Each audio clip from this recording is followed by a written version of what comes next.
There's something you already know about your life that you keep refusing to look at. Now, you're not clueless. You've noticed this pattern before. You just keep glancing past it. But plot twist, what you avoid doesn't disappear. We can't run from anything that faces us. Instead, it quietly drains your strength because it never got challenged to begin with. Avoiding things will never make them disappear. It never makes them feel, it doesn't make the burden lighter. And yeah, I think that's kind of the weird thing about all this is that so often we know what we need to change, but we won't do anything about it. Doesn't matter how important it is. It really takes something almost life-threatening, or you need some sort of substance. Nowadays, people need that kind of stuff because they can't seem to get enough dopamine from anything else. But I also think it's important to recognize that avoidance isn't denial. It's just selective attention. We only want to give attention to things that we value as far as what's fun, according to our personality traits. Like for me, I'm a yellow personality type.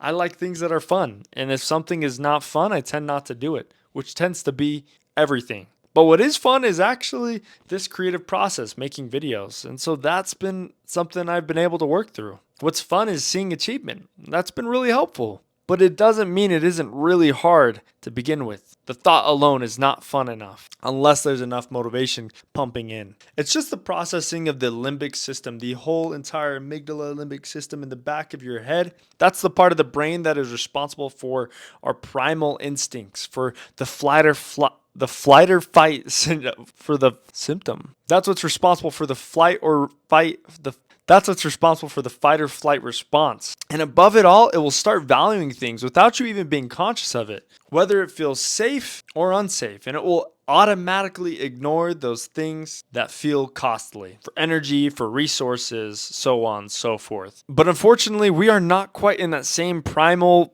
era anymore. Some aspects feel pretty primal, but we actually need to go through and spend a little.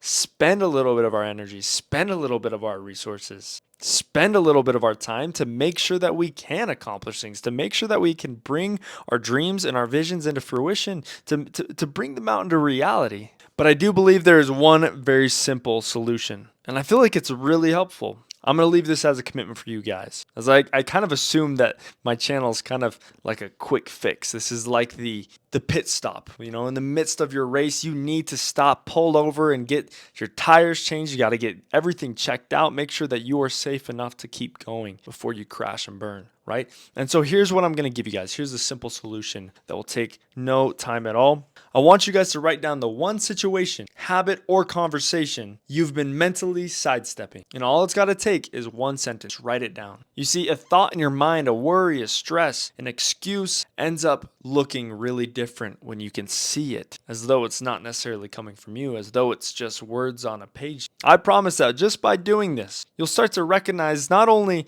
how it sounds coming at you, but what kind of phrases, sentences, habits are making you weaker. And your brain will optimize itself for success against those things. There's your quick fix. My name is Gabriel Bowman. Thank you guys so much for watching this video. If you enjoyed it, please leave a like, comment, and subscribe. And also hit that bell icon so you don't miss any of my future videos. I'm making 3 a week, and I don't want you to miss a single one. Anyways, I love you guys so much, and I'll see you in the next video. Bye.